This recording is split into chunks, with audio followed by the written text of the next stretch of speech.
Okay, so what is the final goods approach, why it is important? And the short answer is that the final goods approach prevents double counting.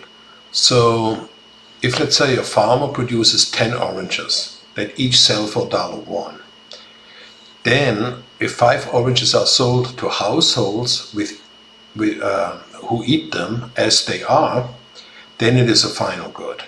But if another 5 oranges are sold to a company that produces 5 bottles of orange juice and sells each of those for $2, then if I must not calculate GDP. So what would be wrong is, what would be wrong to say GDP, or the number of final goods and services, is 10 oranges. 10 oranges times $1 equals 10 plus 5 orange juice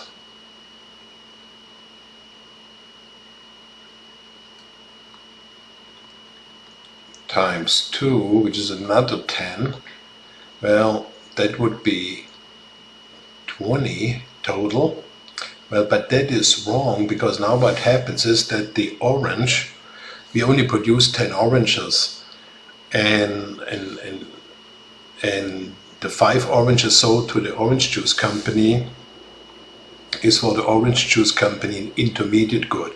So it is being physically resolved in orange juice.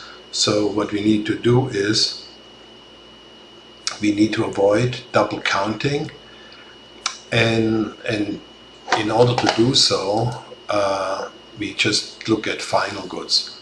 So in other words, this is wrong. So what is correct? So we only look at final goods, and so what is correct?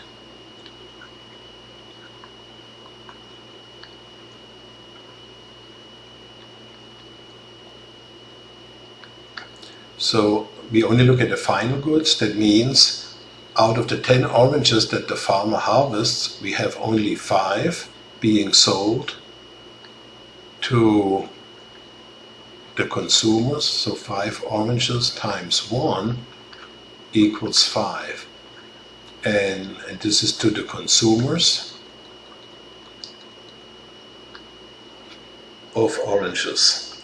And then we have 5 bottles orange juice times 2, which is 10, and those are the consumers of, or the final consumers of, so here that is the consumers of the orange, the first one is the consumers of the orange juice, so total GDP is only 15. Okay, so again, the final goods approach makes sure that we do not double count certain goods, or that we do not count certain goods twice, that should be only counted once. Okay, so in the next video we briefly talk about, again, the difference between a final good and an intermediate good, but that should be clear already now, but we'll just review it again in the next video.